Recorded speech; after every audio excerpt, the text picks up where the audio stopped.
mother was Philomena. That's what she was born as and christened as, and that was her birth certificate. But when she came to the United States, she changed it to Fanny. She didn't feel like walking around with being called Philomena all the time. So her name was Fanny. My mother was the second oldest daughter of her parents. Her parents ultimately had 11 children.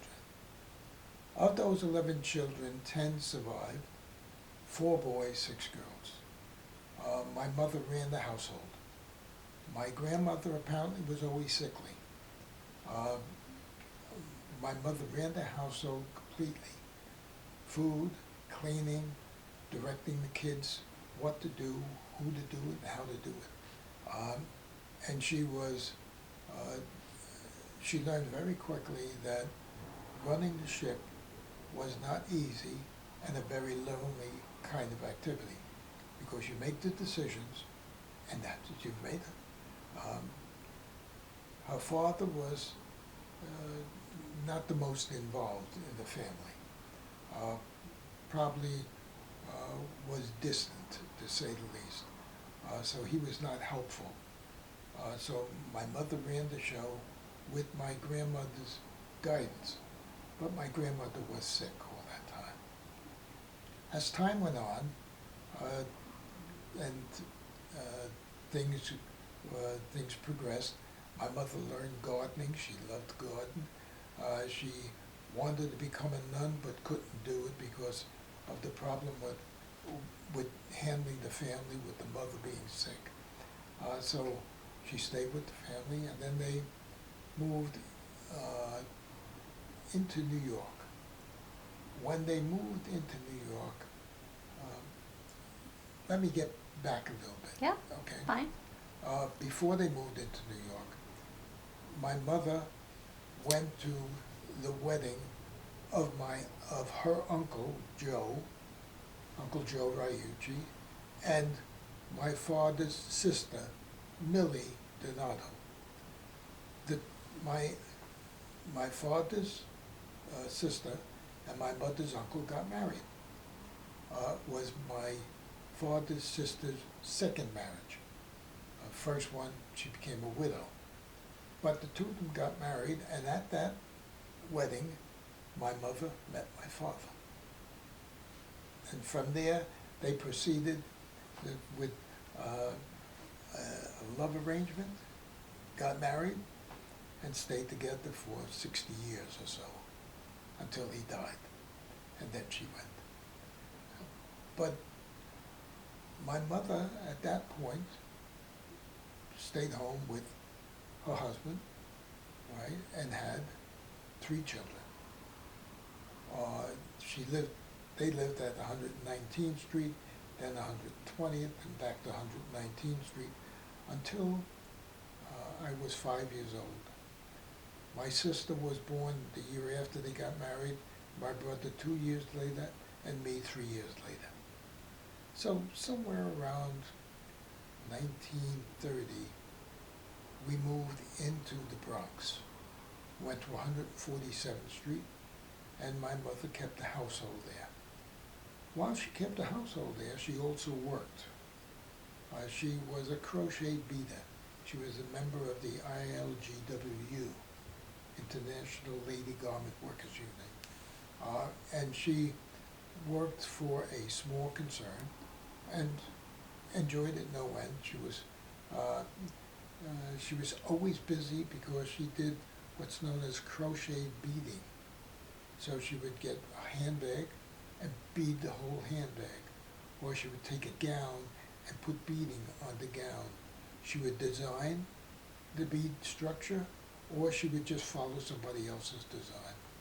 Now let me tell you a little bit about my mother. First of all, when she came here to the United States, as a little kid, she said she never wanted to go back to Italy. She said, from now on, I speak American because I am American. And so, she learned how to speak English very quickly and adapted to that life, which she did. She was a very energetic person. She would face problems, deal with them, and enjoy them. She enjoyed life, but she enjoyed life while she controlled it. She made sure that things did not go bad. And if they looked like they were going bad, she jumped right in to stop that from happening. Some of the things she did, though, that were really unique, or that I enjoyed, was I was about 4 years old, and the Rockefeller Christmas tree was being put up. That was just in the beginning years. And my mother said, come to work with me, and then we'll go to see the tree. And so I went to work with her. And she was working on 33rd Street in the garment workers area. And we went up to the 10th floor or thereabouts. I remember standing by the window looking down and saying, oh, those people look like ants, right? Walking around there. We left there and we went to Rockefeller Center. First time I was ever there. And there was the tree and the workmen were putting it up and you could see what was going to come out, in the long run. I was so happy about that. Many years later, when I got a chance to work at NBC or at Rockefeller Center, I went there and I worked for Standard Oil. I loved it. Many years after that, I went to NBC and worked there. All that started with my mother. My mother liked to do things. She liked to have people. She enjoyed getting work done, whatever it was. She enjoyed watching her kids grow up. She was so proud when I went to college, because I was the first one ever went to college. She loved her son-in-law, Eugene, my sister's husband. She didn't care too much for any of the daughters-in-law. Lois, she was getting to like Lois after about the 10th year that we were married. She liked Lois's mother a little bit better, but Lois, she was one of those mothers, I always felt, didn't think that any woman was equal to her sons, right? So as my bigger brother got married, she was alienated. And then my younger brother also. No outward battle or whatever, but really not close, not a close relationship. That closeness started to show with Lois, but then Lois died early, so that stopped.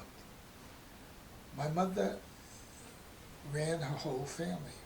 So her sisters, whenever she saw them, she would interrogate them about their lives, make sure that they were going in the right direction. And of all her sisters, there was only one that was really close with her, and that was her sister Edith, who was the one that was the fourth in the line of girls. For some reason or other, Edith, who was a free spirit, and my mother, who was a controller, got along very well. And they always did throughout their lives. And my mother, as grandchildren started to come, a whole different world. The grandchildren, she loved every one of them. She knew how to deal with them. She knew how to guide them, how to help them. When they went to visit with her, she had them working all the time. It followed something she did with me when I was a kid. I said to her one day, I'm bored, and she said, oh, well, I got something for you to do. Come on in. She taught me how to clean a toilet bowl. There I was bored, and she taught, and you know what? I walked away, I had a new skill, something I never did before, right? At other times, she put me to work peeling potatoes, but that was a lesson thing. But she took all my kids, took them under her wing, loved them all. Some of them adored her. I mean, my kids, when they were born, they had or as they went on in life, they started off with three grandparents, and then they ended up with more grandparents, right? Because two marriages, and we ended up with four families coming together. So that turned out to be very well. But my mother was the grandparent that everybody knew would say it the way it was, never confuse things, right? Didn't always say what you wanted to hear, but always said what she felt needed to be said. And so she was able to do that, and she was able to love all those grandchildren, and so even to this day, I hear them talking about her, and in fact, one of the favorites that she had, because she was so much like her, was Donna Brigman. No bloodline, but Donna and my mother just clicked, like some people do. Same with Susan and Kathy, but not, it's different when you're not a bloodline and you click. That's a whole different world. That's almost like John Mulrooney and me, the Irishman, the tall, skinny Irishman and the short Italian, My father, name was Carmine Anthony Donato.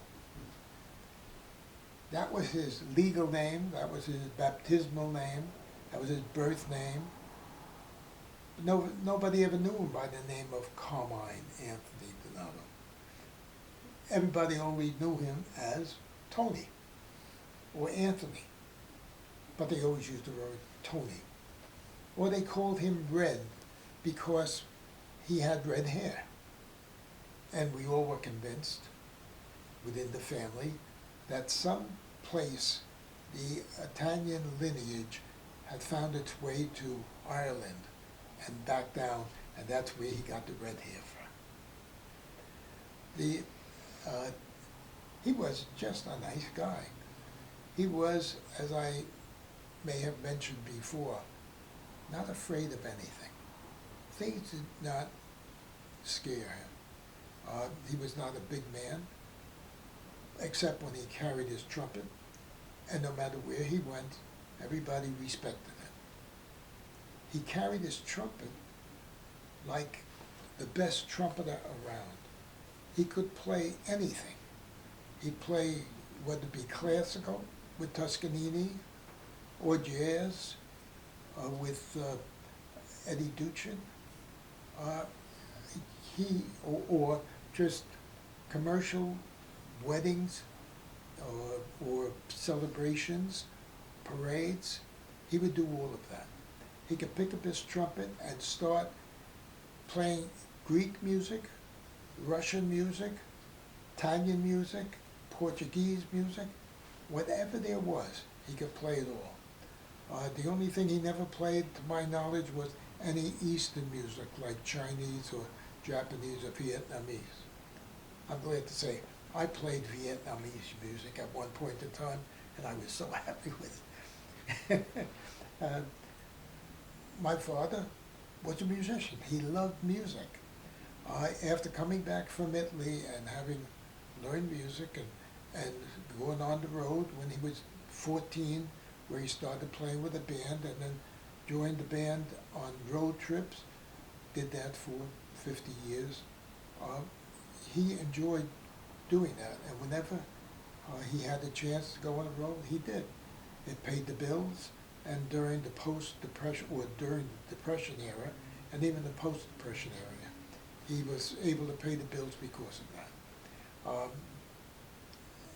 Every time he was home, he was just wonderful. I mean, he was a super guy.